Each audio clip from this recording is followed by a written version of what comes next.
അതായത് നമുക്ക് മുന്നേക്കെ നമുക്കൊരു കണക്കുകളൊക്കെ സൂക്ഷിച്ചിരുന്ന ലെഡ്ജർ ബുക്കുകളിലൊക്കെ ആയിരുന്നു. ഇപ്പൊ ഇത് മാറിയിട്ട് സോഫ്റ്റ്വെയറിലേക്ക് മാറാം. അതേപോലെ സോഷ്യൽ മീഡിയ അതിലേക്ക് അവരെ ബിസിനസ്സിനെ കണക്ട് ചെയ്യുക എന്നുള്ള കാര്യങ്ങളൊക്കെയാണ് നമ്മൾ ഡിജിറ്റലൈസേഷൻ കൊണ്ട് ഉദ്ദേശിക്കുന്നത്. Welcome to define talks. ഇന്ന് നമ്മൾ ചർച്ച ചെയ്യുന്നത് ബിസിനസ്സുകളുടെ ഡിജിറ്റലൈസേഷനെ കുറിച്ചാണ്. ബിസിനസ്സുകളുടെ വളർച്ചയെക്കുറിച്ച് സംസാരിക്കുമ്പോൾ അത് ഡിജിറ്റലാക്കണമെന്നാണ് നമ്മൾ പറയാറുള്ളത്. എന്ന് വെച്ചാൽ ഡിജിറ്റലൈസേഷൻ എന്നത് ഒരു ഓപ്ഷൻ അല്ല, ഇപ്പോൾ ഒരു നെസസിറ്റിയാണ്. ഇന്ന് നമ്മുടെ കൂടെയുള്ളത് നമ്മുടെ CTO യാസിൻ സാറാണ്. എന്താണ് യഥാർത്ഥത്തിൽ ഡിജിറ്റലൈസേഷൻ? ബിസിനസ്സിൽ ഡിജിറ്റലൈസേഷൻ എന്ന് പറയുമ്പോൾ ടെക്നോളജി യൂസ് ചെയ്തിട്ട് അവരെ ബിസിനസ്സിനെ ഇമ്പ്രൂവ് ചെയ്യുക എന്നുള്ളതാണ്. അതായത് നമുക്ക് മുന്നേക്കെ നമുക്കൊരു കണക്കുകളൊക്കെ സൂക്ഷിച്ചിരുന്ന ലെഡ്ജർ ബുക്കുകളിലൊക്കെ ആയിരുന്നു. ഇപ്പൊ ഇത് മാറിയിട്ട് സോഫ്റ്റ്വെയറിലേക്ക് മാറാം. അതേപോലെ സോഷ്യൽ മീഡിയ അതിലേക്ക് അവരെ ബിസിനസ്സിനെ കണക്ട് ചെയ്യുക എന്നുള്ള കാര്യങ്ങളൊക്കെയാണ് നമ്മൾ ഡിജിറ്റലൈസേഷൻ കൊണ്ട് ഉദ്ദേശിക്കുന്നത്. ഒരു കമ്പനി അവരുടെ വെബ്സൈറ്റ് ഉണ്ടാക്കുന്നതും ഒരു ഡിജിറ്റലൈസേഷൻ ആണ്. അതേപോലെ ഇൻസ്റ്റാഗ്രാം പേജുകൾ, ഫേസ്ബുക്ക്. ഒരു ടെക്സ്റ്റൈൽ കമ്പനി ഒക്കെ ആണെങ്കിൽ അല്ലെങ്കിൽ ഒരു ടെക്സ്റ്റൈൽ ഷോപ്പ്, അവര് ഇൻസ്റ്റാഗ്രാം റീൽസ് നിരന്തരം ചെയ്യുന്നതിലൂടെ അവരുടെ റീച്ച് വർദ്ധിക്കുകയും അതുപോലെ അവരുടെ പ്രോഫിറ്റ് വർദ്ധിക്കുകയും ചെയ്തിട്ടുണ്ട്. ഒരു ബിസിനസ്സിനെ പറ്റി നമ്മൾ കേൾക്കുമ്പോൾ തന്നെ നമ്മൾ ശരിക്കും ആ പേര് വെച്ചിട്ട് നമ്മൾ സെർച്ച് ചെയ്യും. അപ്പൊ ശരിക്കും അവർക്ക് വെബ്സൈറ്റ് ഉണ്ടെങ്കിൽ തന്നെ അവർക്ക് എന്താണ് അതിൽ അവർക്ക് ഒരു ട്രസ്റ്റ് അവർക്ക് വരും. അതെ, ഒരു ബിസിനസ് ഡിജിറ്റലൈസ് ചെയ്യാന്ന് പറയുമ്പോൾ ശരിക്കും ചെറിയ ചെറിയ കാര്യങ്ങൾ ചെയ്താൽ തന്നെ മതിയാവും. വലിയ ടെക്നോളജികൾ കൊണ്ടുവരേണ്ട അത്യാവശ്യം അങ്ങനെ ചെയ്യേണ്ട ബിസിനസ്സുകൾ ഉണ്ടാവും. എന്നാൽ ചെറിയ ബിസിനസ്സുകളെ സംബന്ധിച്ചിടത്തോളം ചെറിയ ചെറിയ കാര്യങ്ങൾ ചെയ്താൽ തന്നെ ഡിജിറ്റലൈസ് ആവും. ഉദാഹരണത്തിന് ഇപ്പോൾ ചെറിയൊരു ഷോപ്പാണെങ്കിൽ അവരുടെ കേസിൽ അവർക്ക് ഭയങ്കര ഇ-കൊമേഴ്സ് പ്ലാറ്റ്ഫോം അങ്ങനെയൊന്നും ആവശ്യമില്ലല്ലോ. ചെറിയൊരു ഷോപ്പാണെങ്കിൽ അവർക്ക് ഇപ്പോൾ ഒരു നാട്ടിലുള്ളൊരു പലചരക്ക് കട, അവർക്ക് ശരിക്കും ആവശ്യം ഉണ്ടാവുക ജസ്റ്റ് ഒരു വാട്സപ്പ് ഗ്രൂപ്പ് ആയിരിക്കും. അതിൽ അവർക്ക് എന്ത് ചെയ്യാം, അവർക്ക് പുതിയ എന്തെങ്കിലും വന്നു കഴിഞ്ഞാൽ, ഇപ്പോൾ ഉദാഹരണത്തിന് പാല് സ്ഥിരം വാങ്ങുന്നവരുണ്ടെങ്കിൽ പാലെത്തി കഴിഞ്ഞാൽ ഒരു പാലിന്റെ ഫോട്ടോ, പാല് സ്റ്റോക്ക് എത്തിയിട്ടുണ്ട്, അല്ലെങ്കിൽ സ്പെഷ്യലായിട്ട് ചിലപ്പോൾ മാത്രം കിട്ടുന്ന സംഗതികൾ ഉണ്ടാവും. അത് അവർക്ക് ആ ഗ്രൂപ്പിൽ ഇട്ട് കഴിഞ്ഞാൽ എന്ത് ചെയ്യും, അവർക്ക് പെട്ടെന്ന് കസ്റ്റമേഴ്സിനെ എത്തിക്കാനും അത് പെട്ടെന്ന് സെയിലാക്കി സാധിക്കും. അതുപോലെ തന്നെ കസ്റ്റമേഴ്സിന് ആ വാട്സപ്പ് ഗ്രൂപ്പിലൂടെ അവർ കടയിലെത്തുന്നതിന് മുമ്പ് എന്ത് ചെയ്യാം, അവർക്ക് വേണ്ട സാധനങ്ങൾ ടൈപ്പ് ചെയ്തിട്ടാൽ അവരെത്തുന്നതിന് മുമ്പ് കടക്കാരനെ റെഡിയാക്കി വെക്കാൻ പറ്റും. അതേപോലെ ഫിഷൊക്കെ വെക്കുന്നവരാണെങ്കിൽ അവർക്ക് ഇതേപോലെ തന്നെ സാധനം എത്തിക്കാൻ ഏതൊക്കെ ഉണ്ട് അതിന്റെ റേറ്റ് ഒക്കെ ഇടാം. അതേപോലെ ഇപ്പൊ ഓഫറൊക്കെ ഉണ്ടെങ്കിൽ അവർക്ക് ജസ്റ്റ് ഓഫർ എന്നൊക്കെ എഴുതിയിട്ട് വിടാനൊക്കെ ഈ വാട്സപ്പ് ഗ്രൂപ്പ് തന്നെ മതി. പ്രത്യേകിച്ച് ചെലവൊന്നും അവർക്ക് വരുന്നില്ല. അതെ, ഒരു ഡിജിറ്റൽ പേയ്മെന്റ് സിസ്റ്റം കൊണ്ടുവരുന്നതും ശരിക്കും ഒരു ഡിജിറ്റലൈസേഷൻ ആണ്. അതൊരു ഹൈ എൻഡ് ലെവലിലേക്ക് എത്തുമ്പോൾ നമുക്ക് പേയ്മെന്റ് ഒക്കെ ആവശ്യമായിട്ട് വരുമ്പോൾ ഒരു ഇ-കൊമേഴ്സ് പ്ലാറ്റ്ഫോം അത് ഫുള്ളി ഓട്ടോമേറ്റഡ്, അതായത് അത്രക്ക് കസ്റ്റമേഴ്സ് ഒന്നിച്ച് വന്നിട്ട് ഫുള്ളി ഓട്ടോമേറ്റഡ്, അതായത് ഒന്നും അറിയണ്ട, ഫുൾ അക്കൗണ്ടിലേക്ക് പേയ്മെന്റ് വരുന്ന ഒരു സിസ്റ്റത്തിലേക്ക് എത്തുന്ന അവസ്ഥ വരെ നമുക്ക് ഈ ഒരു ഡിജിറ്റലൈസേഷൻ ത്രൂ നമുക്ക് ചെയ്യാൻ കഴിയും. കുറച്ച് ചെറുകിട വ്യാപാരികളെ സംബന്ധിച്ചിടത്തോളം അല്ലെങ്കിൽ അവർക്ക് ഒന്നിച്ചൊരു പ്ലാറ്റ്ഫോം അങ്ങനെയൊക്കെ കൊണ്ടുവരുന്നതും നമുക്കൊരു ഇ-കൊമേഴ്സ് പ്ലാറ്റ്ഫോം ചെറിയ വ്യാപാരം നമ്മൾ പറഞ്ഞു ഒരു മീഡിയ ഒരു ചെറിയ ലെവൽ നമ്മൾ ഓൾറെഡി പറഞ്ഞു വാട്സപ്പ് ഗ്രൂപ്പ് അതൊക്കെ മതിയാവുന്നുള്ളത്. പിന്നെ ഒരു മീഡിയ ലെവലിലേക്ക് വരുന്ന സമയത്ത് ഓൾറെഡി ഇംപ്ലിമെന്റ് ചെയ്ത് വെച്ച കുറെ പ്ലാറ്റ്ഫോമുകളുണ്ട്. ഇപ്പൊ ആമസോൺ, ഫ്ലിപ്കാർട്ട് എന്നൊക്കെയുള്ള പ്ലാറ്റ്ഫോമുകൾ. അപ്പൊ അവിടെ എന്ത് ചെയ്യാം, അവർക്ക് പുതിയൊരു പ്ലാറ്റ്ഫോം ഡെവലപ്പ് ചെയ്യേണ്ട കോസ്റ്റ് ഒന്നും വരുന്നില്ല. അവർക്ക് എന്തെങ്കിലും സെയിൽ ചെയ്യണം, ഇപ്പൊ വീട്ടിൽ നിന്നിട്ട് വേണമെങ്കിൽ എന്ത് ചെയ്യാം, നമുക്ക് എന്തെങ്കിലും പ്രൊഡക്റ്റ് ഒക്കെ നമ്മുടെ കയ്യിലുണ്ടെങ്കിൽ നമുക്ക് സെയിൽ ചെയ്യാൻ കഴിയും. അതിലൊരു അക്കൗണ്ട് ക്രിയേറ്റ് ചെയ്യാം. അതിന് വേണ്ട കുറച്ച് ഡോക്യുമെന്റ്സ് ഒക്കെ ഉണ്ട്. കേരളത്തിന് പുറത്ത് വെക്കുമ്പോൾ ചിലപ്പോൾ GST ഒക്കെ ആവശ്യം വരും. അപ്പോൾ അതിനുള്ള രജിസ്ട്രേഷൻ അതൊക്കെ കഴിഞ്ഞ് കഴിഞ്ഞാൽ ബാക്കി ശരിക്കും നമ്മൾ എടുക്കുന്ന പ്ലാനിനനുസരിച്ച് കംപ്ലീറ്റ്ലി അവരെന്നെ എന്ത് ചെയ്യും, വീട്ടിൽ വന്നിട്ട് തന്നെ പ്രൊഡക്റ്റ് പിക്ക് ചെയ്യുക, അതിന്റെ റിട്ടേൺ കാര്യങ്ങളൊക്കെ അവർ ചെയ്യും. അപ്പൊ അത്രക്ക് എളുപ്പമാണ് ശരിക്കും ഒരു ഡിജിറ്റലൈസേഷൻ ചെയ്യുക എന്നുള്ളത്. അതായത് ഒരു ഷട്ടർ റൂം ഇല്ലാതെ തന്നെ ബിസിനസ് ചെയ്യാനുള്ള ഒരു അവസരമാണ് ഇപ്പോൾ ഡിജിറ്റലൈസേഷനിലൂടെ വന്നിട്ടുള്ളത്. തീർച്ചയായും നമ്മള് പല ബിസിനസ്സുകൾക്കും പല പ്രയാസങ്ങളും ഉണ്ടാവും. അവരുടെ ഓപ്പറേഷൻസിൽ, ഇപ്പോൾ ഓർഡർ മാനേജ്മെന്റിൽ അല്ലെങ്കിൽ അവിടുത്തെ ഓപ്പറേഷൻ മാനേജ്മെന്റിൽ അവിടെയൊക്കെ നമ്മൾ ഒരു സൊല്യൂഷൻ കൊണ്ടുവരുമ്പോൾ അതെ, ഇപ്പൊ നമ്മൾ പറഞ്ഞു ഇപ്പൊ മീഡിയം ലെവൽ ആണല്ലോ നമ്മൾ പറഞ്ഞത്. കുറച്ചും കൂടി ഹൈ ലെവലിലേക്ക് എത്തുന്ന സമയത്ത് അവർക്ക് സ്വയം എന്ത് ചെയ്യാം, അവർക്ക് വേണ്ടി കസ്റ്റം സോഫ്റ്റ്വെയർ ഡെവലപ്പ് ചെയ്യാം. അതല്ലാതെ ഒരേ പ്ലാറ്റ്ഫോമുകൾ അല്ലെങ്കിൽ ഒരേ ടൈപ്പ് ഓഫ് ബിസിനസ് ആണെങ്കിൽ ചിലപ്പോൾ ഓൾറെഡി സോഫ്റ്റ്വെയർസ് അവൈലബിൾ ആയിരിക്കും, അത് യൂസ് ചെയ്താൽ മതി. ഇപ്പോൾ മെയിനായിട്ട് നമുക്ക് അക്കൗണ്ടിങ് ഒക്കെ ആവശ്യമുണ്ടെങ്കിൽ മുന്നത്തെ സിസ്റ്റം മാറി ഇപ്പോൾ ഫുള്ള് സോഫ്റ്റ്വെയർ ആണ്, ബില്ലിങ്ങും കാര്യങ്ങളൊക്കെ. അതിൻ്റെ ഗുണം എന്താണെന്ന് വെച്ച് കഴിഞ്ഞാൽ നമുക്ക് പിന്നെ ഓർഡറുകൾ ലൈവായിട്ട് തന്നെ ട്രാക്ക് ചെയ്യാം. ഈവൻ ഇപ്പോൾ ഓണർ ഓഫീസിൽ അല്ലെങ്കിൽ ഷോപ്പിൽ ഇല്ലെങ്കിൽ പോലും അവർക്ക് ഇപ്പോഴത്തെ സെയിൽ എത്ര, ഇന്നത്തെ സെയിൽ എങ്ങനെയാണെന്നൊക്കെ ഉള്ള കറക്റ്റ് ലൈവായിട്ട് റിപ്പോർട്ട് കിട്ടാനൊക്കെ ഇപ്പോഴത്തെ ഈ ഒരു സിസ്റ്റം കാരണം സാധിക്കുന്നുണ്ട്. അതേപോലെ തന്നെ ഓർഡറുകൾ ഇപ്പോൾ ഓൺലൈൻ പ്ലാറ്റ്ഫോമുകളൊക്കെ ഉണ്ടെങ്കിൽ, ഇ കൊമേഴ്സ് വെബ്സൈറ്റോ ഒക്കെ ഉണ്ടെങ്കിൽ നേരെ തന്നെ എന്ത് ചെയ്യുക, അവർക്ക് ഓർഡർ പിന്നെ അവരുടെ ഷോപ്പിലേക്ക് എത്തുന്നു, അവർ പാക്ക് ചെയ്യുന്നു. അതേപോലെ ഷിപ്മെന്റ് ചെയ്യുന്ന ടീം അവർ എന്ത് ചെയ്യും, സാധനം പിക്ക് ചെയ്യുന്നു. അതേപോലെ റിട്ടേൺ ഉണ്ടെങ്കിൽ റിട്ടേൺ വരുന്നു. എല്ലാം ഫുൾ സിസ്റ്റമായിട്ട് എന്ത് ചെയ്യും, വർക്ക് ചെയ്യും.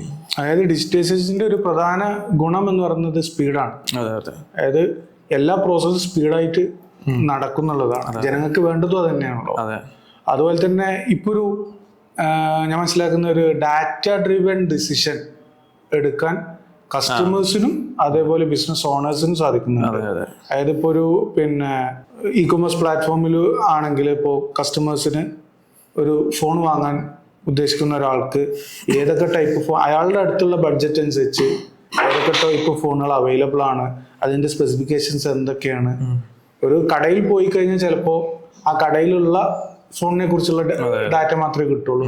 എന്നാൽ ഒരു ആമസോൺ, ഫ്ലിപ്കാർട്ട് പോലുള്ള പ്ലാറ്റ്ഫോമിൽ നോക്കുമ്പോൾ ആൾക്ക് എന്ത് ചെയ്യണം, കൂടുതൽ ഡാറ്റ കിട്ടുകയാണ്.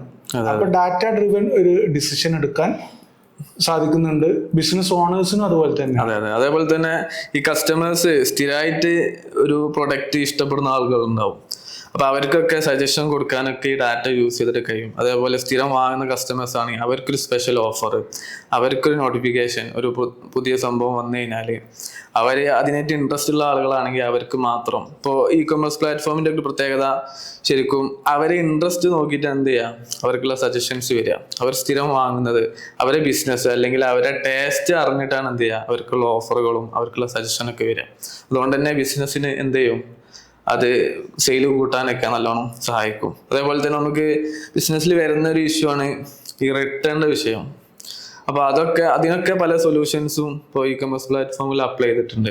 ഇപ്പോൾ അതായത് അവർ നേച്ചർ വരെ അവരെന്ത് ചെയ്യും, ഡാറ്റ കീപ്പ് ചെയ്തിട്ടുണ്ടാവും. അതായത് ഈ കസ്റ്റമർ റിട്ടേൺ സ്ഥിരമായി ചെയ്യുന്ന ആളാണെങ്കിൽ അവർക്ക് പല പിന്നെ ഓഫറുകളും അല്ലെങ്കിൽ അവർക്കുള്ള ഓപ്ഷൻസ് എന്ത് ചെയ്യും, കട്ട് ചെയ്യും. അപ്പൊ അങ്ങനെയൊക്കെ ഡാറ്റ വെച്ചിട്ട് എന്ത് ചെയ്യുന്നുണ്ട്, മാനേജ് ചെയ്യുന്നുണ്ട്. പ്രൊഡക്ഷൻ ബേസ്ഡ് ആയിട്ടുള്ള കമ്പനികൾ ഉണ്ടാവും. അവർ മാർക്കറ്റിൽ നിന്ന് പിന്നെ സെയിൽസ് ടീം എന്ത് ചെയ്യുന്നു, ഓർഡർ എടുക്കുന്നു, അത് നേരെ പ്രൊഡക്ഷൻ ടീമിന് കൊടുക്കുന്നു. പക്ഷെ സെയിൽസ് ടീമിൻ്റെ പ്രശ്നം എന്താ വെച്ചാൽ ഒരുപാട് സെയിൽസ് ടീം ഉണ്ടാവും. എല്ലാവരും എന്ത് ചെയ്യുന്നു, അവരുടെ ഓർഡർ അങ്ങനെ പ്രൊഡക്ഷൻ ടീമിന് കൊടുത്തിട്ടുണ്ടാവും. പ്രൊഡക്ഷൻ ടീമിന് ഇത് കൺട്രോൾ ചെയ്യാൻ കഴിയാതെ ആർക്ക് എപ്പോൾ ഇത് ഈ ഒരു പ്രൊഡക്ഷൻ്റെ ടാസ്ക് അസൈൻ ചെയ്യണമെന്ന് കൺട്രോൾ ചെയ്യാൻ പറ്റാത്തൊരവസ്ഥയിൽ ചിലപ്പോൾ ചില ബിസിനസ്സുകളൊക്കെ കണ്ടിട്ടുണ്ട്. അതിന് നമുക്ക് കൃത്യമായൊരു സൊല്യൂഷൻ. അതെ, നമുക്ക് ഇങ്ങനെയുള്ള കേസുകളിലാണ് അവരെന്ത് ചെയ്യുക, ഈ കസ്റ്റം അവരെ റിക്വയർമെന്റ് അനുസരിച്ചുള്ള സോഫ്റ്റ്വെയർ ഡെവലപ്പ് ചെയ്ത് വരാൻ ചെയ്യാം. അപ്പോൾ അവർക്കാണ് അറിയാം അവരെ ആവശ്യങ്ങൾ എന്താണെന്നുള്ളത്. ഇപ്പോൾ മുന്നേ നമുക്ക് വന്നൊരു റിക്വയർമെന്റ്, ഇതേപോലുള്ള റിക്വയർമെന്റ് വന്നിരുന്നു. അവർക്ക് ഇതേപോലെ പ്രൊഡക്ഷൻ മാനേജ് ചെയ്യാൻ പറ്റാത്തൊരു ഇഷ്യൂ ഉണ്ടായിരുന്നു. ഒരുപാട് യൂണിറ്റുകളുണ്ട്, അതേപോലെ ഓർഡറുകളെ പ്രിയോറിറ്റി സെറ്റ് ചെയ്യാനുള്ള ബുദ്ധിമുട്ട്. അതായത് പിന്നെ സെയിൽസ്മാൻമാർ ഒരുപാടുണ്ടാവും. അവരൊക്കെ ഇതേപോലെ ഒരു യൂണിറ്റ് തന്നെ ഓർഡറുകൾ ഒന്നിച്ചു വരുന്നു. ഇതിൽ ഏതാണ് പ്രിയോറിറ്റി, ആർക്ക് ഫസ്റ്റ് കൊടുക്കണം. എന്നാൽ ചിലത് ആൾറെഡി സ്റ്റോക്ക് ഉണ്ടാവും, എന്നാൽ ആവശ്യപ്പെട്ട അത്ര സ്റ്റോക്ക് ഉണ്ടാവില്ല. ചിലപ്പോൾ അതിൻ്റെ അടിയിൽ വളരെ കുറഞ്ഞ ആൾറെഡി ഉള്ള സ്റ്റോക്കിനുള്ള അക്കൗണ്ട് മാത്രം ഓർഡർ വരുന്നു. അങ്ങനെയൊക്കെ മാനേജ് ചെയ്യാനുള്ള ബുദ്ധിമുട്ട് വന്ന സമയത്ത് നമ്മൾ സോഫ്റ്റ്വെയർ ആണ് അവർക്ക് സജസ്റ്റ് ചെയ്തത്. അതെന്ത് ചെയ്യും, ഓട്ടോമാറ്റിക് എല്ലാം മാനേജ് ചെയ്യും. അതായത് ഒരു 10 യൂണിറ്റ് ആണ് അവർക്ക് ആവശ്യമുള്ളതെങ്കിൽ ആൾറെഡി 3 യൂണിറ്റ് ഉണ്ട്. അപ്പോൾ ബാക്കി 7 എന്ത് ചെയ്യണം, അവർക്ക് മാനുഫാക്ചർ ചെയ്യണം. എന്നാൽ അതിനേശം 2 യൂണിറ്റുള്ള റിക്വയർമെന്റ് വന്നു. അപ്പോൾ ഇതെല്ലാം സോഫ്റ്റ്വെയർ ഉണ്ടെങ്കിൽ എന്ത് ചെയ്യാൻ പറ്റും, സിമ്പിളായിട്ട് 2 ആണെങ്കിൽ ആൾറെഡി സ്റ്റോക്ക് ഉണ്ട്, അതിൽ നിന്ന് എടുത്ത് കൊടുക്കാം. എന്നാൽ കൂടുതലുള്ളതാണ് അനുസരിച്ച് പ്രൊഡക്ഷനിലേക്ക് പോകണം. ഈ പ്രൊഡക്ഷൻ കഴിഞ്ഞാൽ ഇതാർക്ക് കൊടുക്കണം. അപ്പോൾ ഇതാർക്ക് കൊടുക്കണമെന്ന് തീരുമാനിക്കുകയാണെങ്കിൽ ഇവരെ ഡെലിവറി ഡേറ്റ് എന്നാണ്. ഇപ്പോൾ ചിലത് അവർക്ക് അർജന്റ് ഉണ്ടാവും. അർജന്റ് ഉണ്ടെങ്കിൽ അവർക്ക് ആർക്കാണ് ഇത് ആദ്യം കൊടുക്കേണ്ടത്, അങ്ങനെയുള്ള കാര്യങ്ങളൊക്കെ സോഫ്റ്റ്വെയർ ആകുമ്പോൾ ഓട്ടോമാറ്റിക്കലി ഫുള്ളി മാനേജ്ഡ് ആയിരിക്കും. മറ്റേത് എന്ത് ചെയ്യും, സെയിൽസ്മാൻ അറിയുന്നില്ല, ഞാൻ ആൾറെഡി പറഞ്ഞതാണല്ലോ, അടുത്ത ആള് പറയും ഞാനും ആൾറെഡി പറഞ്ഞിട്ടുണ്ട്. അപ്പൊ ഇതൊക്കെ മാനേജ് ചെയ്യാനും, എന്നാൽ സെയിൽസ്മാൻമാർക്ക് ആൾറെഡി ഇന്ന യൂണിറ്റുകളിൽ ആൾറെഡി പെൻഡിങ് ആണ്, അപ്പൊ ഇത് കിട്ടാൻ ഡേറ്റ് എന്ത് ചെയ്യും വൈകും എന്നുള്ള കാര്യമൊക്കെ ആൾറെഡി കസ്റ്റമറിനെ ബോധ്യപ്പെടുത്താനൊക്കെ സോഫ്റ്റ്വെയർ ഉണ്ടെങ്കിൽ നമുക്ക് സാധിക്കും. ഒരുപാട് വലിയ കൺഫ്യൂഷൻസ് അവിടെ തീർന്നു കിട്ടും. ആ ഒരു ഫ്ലോ സ്മൂത്ത് ആയിട്ട് നടക്കും. അത് ഒരു ഡിജിറ്റലൈസേഷന്റെ മറ്റൊരു രൂപമാണ്.